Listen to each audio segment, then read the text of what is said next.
जरगांव में मीडिया से बातचीत के दौरान राष्ट्रवादी कांग्रेस के विधायक अनिल पाटिल ने एकनाथ खड़से के संभावित बीजेपी प्रवेश की चर्चाओं पर निशाना साधा। पाटिल ने आरोप लगाया कि खड़से ने हमेशा पद के लिए अपनी राजनीतिक भूमिका बदली है। चलिए एक नजर डालते हैं उनके विस्तृत बयान पर। आता एकनाथ खडसे साहेब भाजपमध्ये प्रवेश करतायत।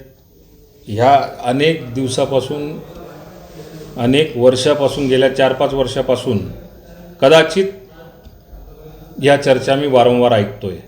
पण खडसे साहेबांच्या बाबतीमध्ये एक मला थोडंसं हे वाटतंय की ज्यावेळेला ते राष्ट्रवादी काँग्रेस पक्षामध्ये प्रवेश त्यांनी केला त्यावेळेला मात्र त्यांच्याकडनं ह्या अपेक्षा होत्या की त्यांनी जे बोलून दाखवलेलं होतं किंवा त्यांनी त्यांचं मत जे मांडलेलं होतं ते हे होतं की भारतीय जनता पार्टीने त्यांनी 45 वर्ष भारतीय जनता पार्टीमध्ये काम करूनसुद्धा त्यांच्यावर अन्याय केला होता आणि हे सगळं डोळ्यासमोर ठेवून भारतीय जनता पार्टीचं सरकार आम्हाला उधळून लावायचं आहे आणि हटवायचं आहे अशी त्यांची एक भूमिका राष्ट्रवादी काँग्रेस पक्षामध्ये प्रवेश करण्याच्या अगोदर त्यावेळी तत्कालीन अजितदादा असतील पवारसाहेब असतील यांच्याजवळ ते बोलून दाखवली आणि पक्ष नेतृत्वाने सुद्धा तेच डोळ्यासमोर ठेवून त्यांना विधान परिषदेवरती आमदार म्हणून किंवा विधायक म्हणून त्यांना त्या ठिकाणी घेतलं आणि त्यांच्याकडनं ह्या अपेक्षा होत्या ते संपूर्ण भारतीय जनता पार्टीला फोडून खातील फोडून काढतील अशा टाईपचं त्यांनी त्यावेळी तत्कालीन पवार साहेबांना आणि अजितदादांना आश्वासन दिलं होतं किंवा त्या टाईपचं मत मांडलेलं होतं।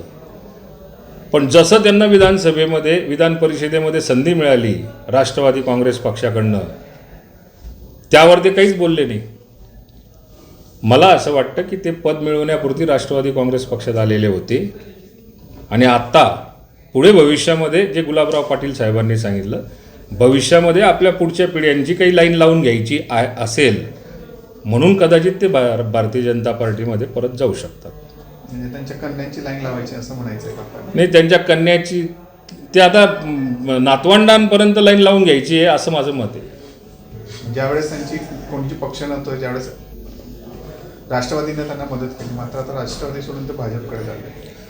नाही, त्यांना तसं भारतीय जनता पार्टीने बाजूला टाकल्यासारखंच केलं होतं। त्यांचं कुठेच त्यांचं स्थान ठेवलेलं नव्हतं। अशा वेळी त्यांना मात्र राष्ट्रवादी काँग्रेस पक्षाने हात दिली साथ दिली म्हणून त्यांचं राजकीय अस्तित्व मागच्या 4-5 वर्षापासून आपल्याला बघायला मिळतं आहे।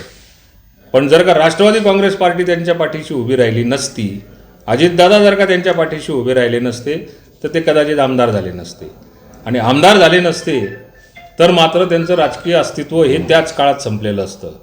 पण आता ते सगळं विसरून आता नवीन दिशा जर का पुढे जर का ठरवत असतील तर ते आश्चर्य वाटण्याचं काही कारण नाही, ते त्यांची नेहमीची सवय आहे।